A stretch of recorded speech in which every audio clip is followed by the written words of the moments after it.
प्रश्न 34। एक समलंब की समानांतर भुजाएं 16 सेंटीमीटर और 40 सेंटीमीटर हैं। इसकी असमानांतर भुजाएं बराबर हैं और प्रत्येक 13 सेंटीमीटर हैं। समलंब का क्षेत्रफल ज्ञात करें। तो एक समलंब का चित्र हम यहाँ पे बना लेते हैं। यहाँ पे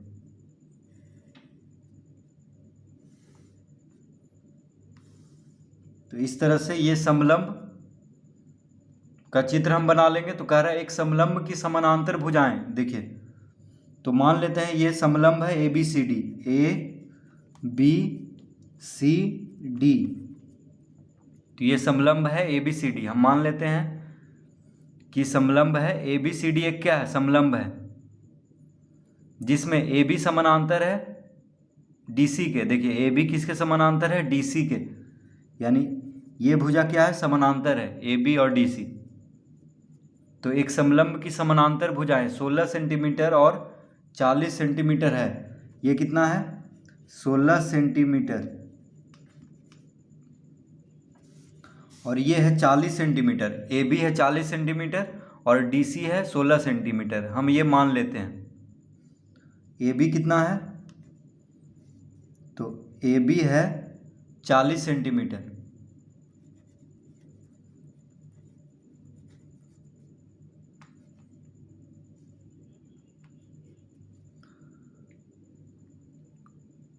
तो कह रहा है समलंब की समानांतर भुजाएं 16 सेंटीमीटर और 40 सेंटीमीटर है। तो हम मान लेंगे कि AB है 40 सेंटीमीटर और DC है 16 सेंटीमीटर। इसकी असमानांतर भुजाएं, तो देखिए इस समलंब का यानी ABCD, ये जो समलंब है इसका असमानांतर भुजा कौन कौन है? AD और BC। देखिए AD और BC क्या है? असमानांतर भुजा, जो कि समानांतर नहीं है। तो कह रहा है इसकी असमानांतर भुजाएं बराबर हैं। तो AD और BC क्या है? बराबर है। देखिए AD जितना है उतना ही BC है और प्रत्येक 13 सेंटीमीटर है। कितना है? 13 सेंटीमीटर। तो AD है 13 सेंटीमीटर और BC भी 13 सेंटीमीटर है। ठीक है, तो समलंब का क्षेत्रफल ज्ञात करें, यानी इस समलंब का क्षेत्रफल ज्ञात करना है। तो हम लिखेंगे सबसे पहले माना कि समलंब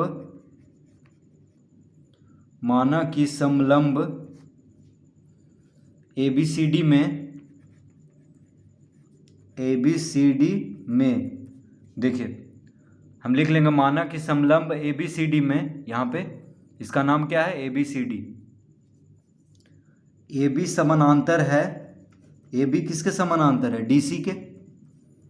और AB बराबर, AB कितना दिया हुआ है? 40 centimetre comma DC 16 centimetre. DC कितना दिया हुआ है? 16 सेंटीमीटर कॉमा, और AD और BC, देखिए AD और BC क्या है? 13 सेंटीमीटर है। तो AD को हम DA कहें या AD कहें कोई फर्क नहीं पड़ रहा है। BC को हम CB कहें या BC कहें कोई फर्क नहीं पड़ेगा। तो देखिए DA बराबर CB कितना दिया हुआ है? तो DA और CB कितना दिया हुआ है? 13 सेंटीमीटर। कितना दिया हुआ है? 13 सेंटीमीटर। तो हम लिख लेंगे यहाँ पे 13 सेंटीमीटर। तो DA बराबर है CB के, जो कि है 13 सेंटीमीटर। ये दिया हुआ है हमें। तो दो असमानांतर भुजा कौन कौन है? DA और CB। देखिए DA और CB असमानांतर भुजा है, जो कि है 13 सेंटीमीटर। तो इस तरह हम लिख लेंगे यहाँ पे। तो लिखेंगे अब C से CE समानांतर डी ए। देखिए सी से हम क्या करेंगे, सी से जो है सी ई समानांतर डी ए खींचेंगे। यह हम रचना करेंगे अपने मन से, ठीक है। यहाँ पे लिख लेंगे ई, तो सी समानांतर डी ए खींचेंगे, यानी सी किसके समानांतर, डी ए के समानांतर खींचेंगे, यह रचना करेंगे, ठीक है। सी जो है डी ए के समानांतर हम खींचेंगे, जो ए बी से ई पर मिलती है, ठीक है। तो सी से सी समानांतर डी ए खींचेंगे, जो कि ए बी पर ई पर मिलती है, यानी ई पर, यहाँ पे क्या है, ई है, तो लिख लेंगे। अब सी से सी समानांतर डी ए खींचा, जो ए बी से ई पर मिलती है। कहाँ पे मिलती है, ए बी से ई पर मिलती है। तो इस तरह हम लिख लेंगे यहाँ तक। तो देखिए क्या क्या दिया हुआ है हमें, ए बी समानांतर है डी सी के, ए बी समानांतर है डी सी के, और सी समानांतर हो गया डी ए के, ये हम अपने मन से खींचे हैं, सी समानांतर डी ए। तो ए ई सी डी क्या हो गया, एक समानांतर चतुर्भुज, क्योंकि ए बी तो समानांतर डी सी के तो दिया हुआ था, और सी भी समानांतर हो गया डी ए के, तो ए ई सी डी क्या हो गया, समानांतर चतुर्भुज, क्योंकि दोनों भुजा आपस में, ये दोनों भुजा आमने सामने क्या हो गया, समानांतर, ठीक है। ए ई समानांतर हो गया डी सी के, ये तो दिया हुआ था। तो जब ए बी समानांतर है डी सी के, तो ए ई भी समानांतर हो जाएगा डी सी के, ठीक है। देखिए ए ई किसके समानांतर होगा, डी सी के, क्योंकि ए बी समानांतर है डी सी के। अब देखिए सी जो है डी ए के समानांतर खींचे हैं, तो यहाँ पे ए ई डी सी समानांतर दिया हुआ है, और सी जो है डी ए के समानांतर हम खींचे हैं, तो ये क्या हो गया, ए ई सी डी एक समानांतर चतुर्भुज हो गया, क्योंकि समानांतर चतुर्भुज का आमने सामने का भुजा क्या होता है, समानांतर,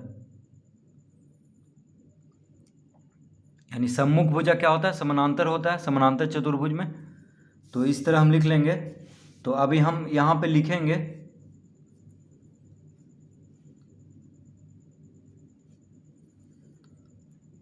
अतः ए ई सी डी एक समानांतर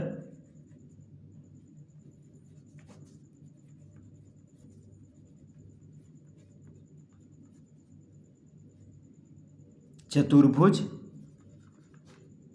है। ए ई सी डी क्या है, एक समानांतर चतुर्भुज है। तो ए ई सी डी क्या हो गया, एक समानांतर चतुर्भुज।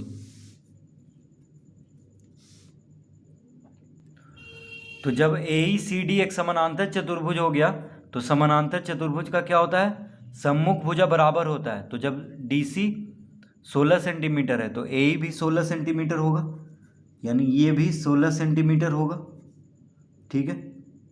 ए ई कितना होगा, 16 सेंटीमीटर, क्योंकि ए ई सी डी क्या है, एक समानांतर चतुर्भुज।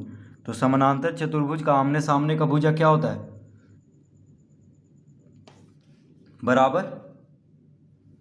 तो ये 16 सेंटीमीटर है, तो ये भी 16 सेंटीमीटर होगा। ए डी 13 सेंटीमीटर है, तो सी भी कितना होगा, 13 सेंटीमीटर, क्योंकि समानांतर चतुर्भुज का सम्मुख भुजा बराबर होता है और समानांतर होता है। तो समानांतर तो पहले से है, तो बराबर हो जाएगा, यानी 13 सेंटीमीटर ये होगा, तो 13 सेंटीमीटर ये भी होगा।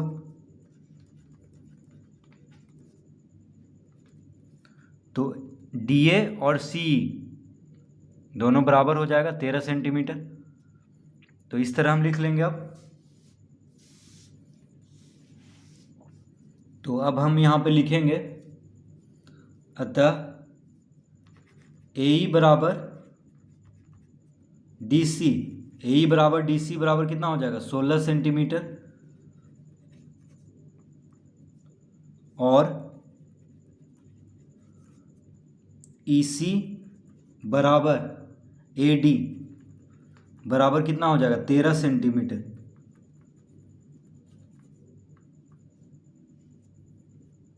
तो ए ई बराबर डी सी बराबर 16 सेंटीमीटर और ई सी बराबर ए डी बराबर 13 सेंटीमीटर, इस तरह लिख लेंगे।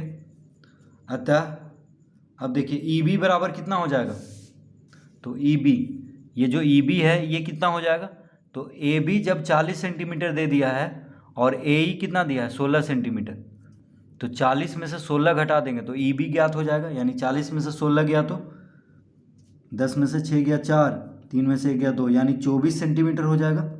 ये कितना हो जाएगा 24 सेंटीमीटर। ठीक है, ई बी कितना हो जाएगा 24 सेंटीमीटर, क्योंकि ये पूरा दिया है 40 सेंटीमीटर और ए ई है 16 सेंटीमीटर, तो 40 में से 16 घटा देंगे तो क्या आ जाएगा 24 सेंटीमीटर ई बी। तो हम यहाँ पे लिखेंगे अतः ई बी बराबर ए बी माइनस ए ई बराबर, तो ए बी कितना है 40 माइनस ए ई कितना है 16, यानी 24 सेंटीमीटर। तो ई बी कितना हो जाएगा 24 सेंटीमीटर, ए बी में से ए ई को घटा देंगे तो आ जाएगा 24 सेंटीमीटर, इस तरह लिख लेंगे। तो ई बी ज्ञात हो गया है। तो ई बी ज्ञात हो गया है। अब लिखेंगे, अब क्या करेंगे, सी से सी एफ लंब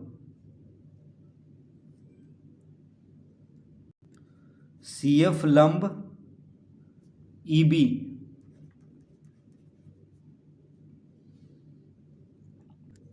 घींचा। तो अब क्या करेंगे, सी से सी एफ लंब ई बी पे घींचेंगे, यानी सी से सी एफ किस पे लंब डालेंगे, ई बी पर।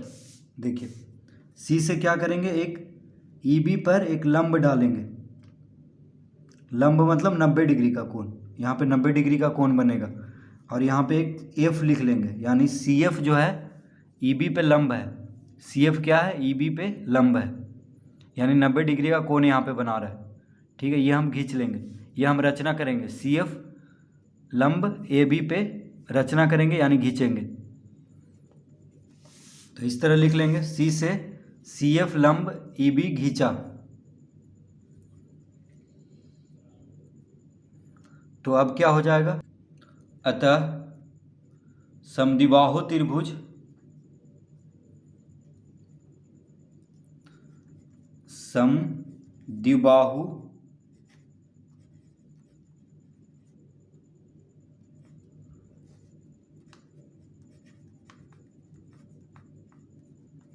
समद्विबाहु त्रिभुज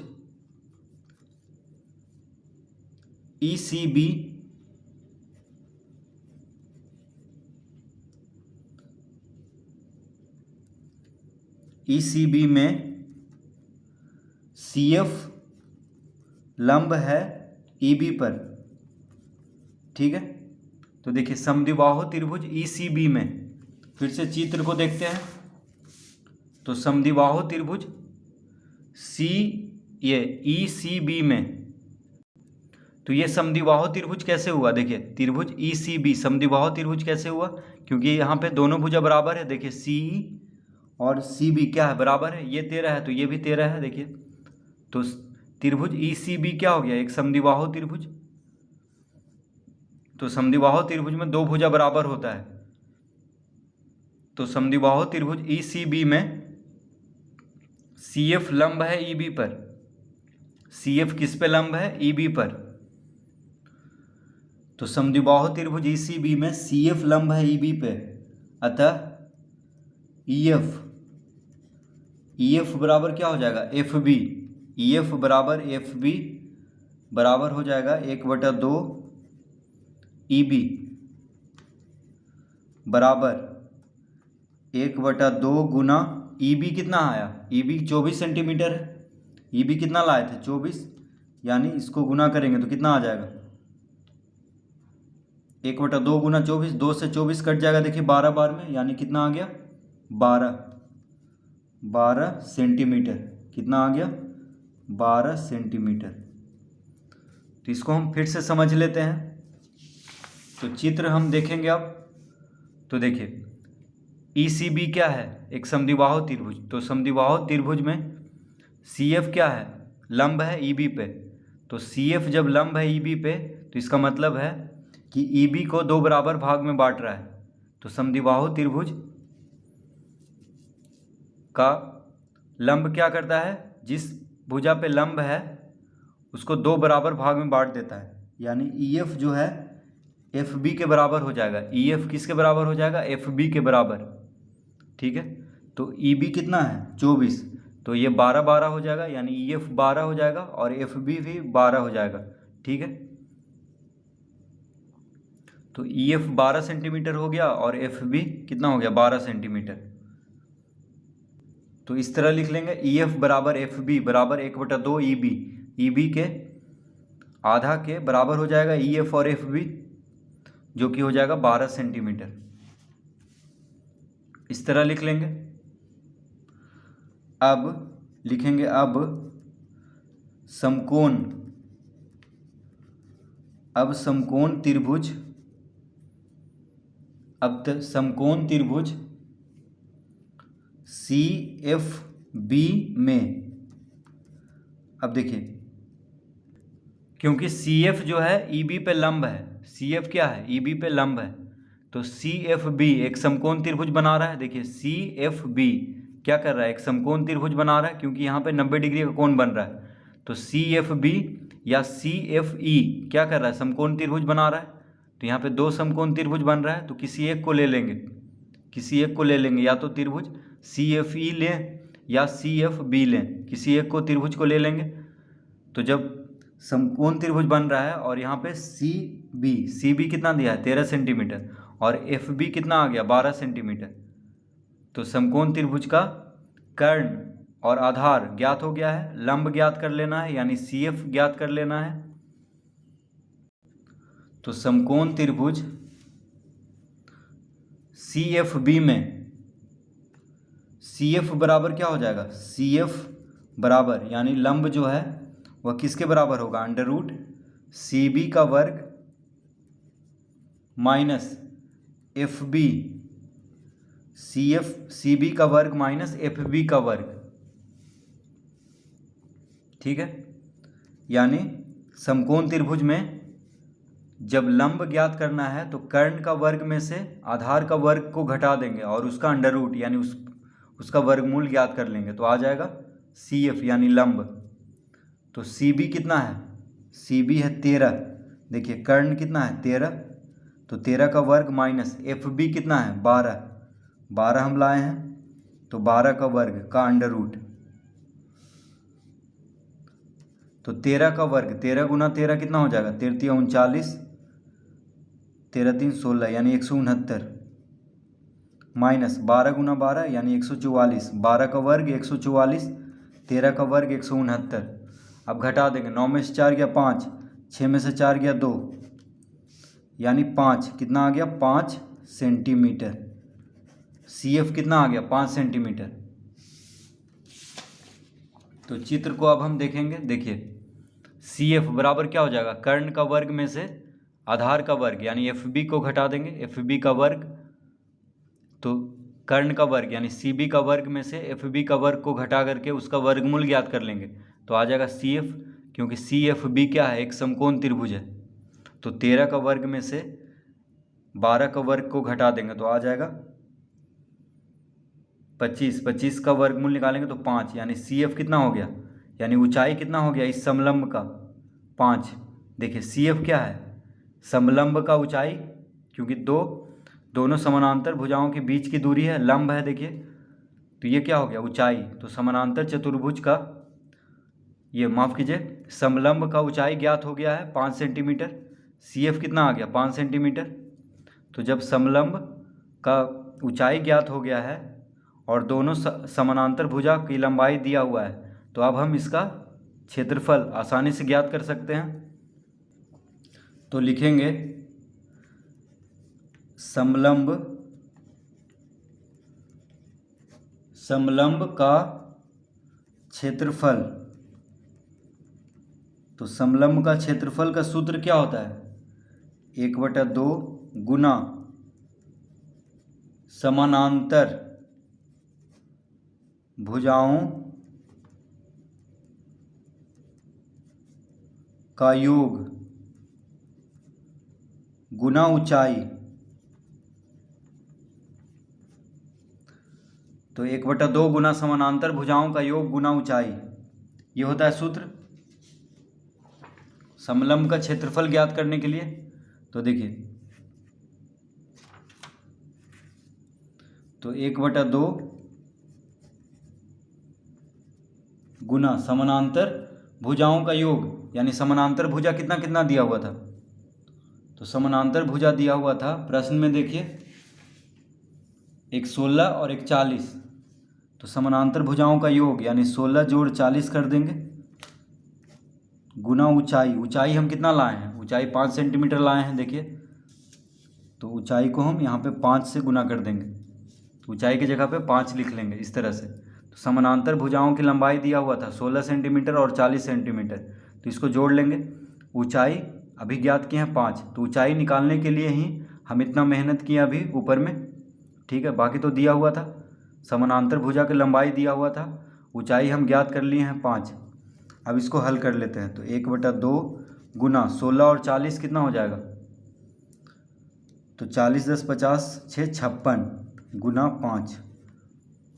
अब यहाँ पे 2 से 56 को काट देंगे, 2 दूना 4, एक इधर गया तो 2 8 16, तो 28 पचे कितना हो जाएगा, 8 पचे 40, 8 पचे 40, हाथ में रहा 4, 5 दूनी 10 4 14, यानी 140, 28 पचे कितना होगा 140, तो 140 वर्ग सेंटीमीटर इसका उत्तर होगा, यानी क्षेत्रफल, क्योंकि सब सेंटीमीटर में दिया हुआ था तो क्षेत्रफल वर्ग में आता है, तो वर्ग सेंटीमीटर यानी 140 वर्ग सेंटीमीटर होगा इस समलंब का क्षेत्रफल। तो इस तरह इस प्रश्न को हल करेंगे।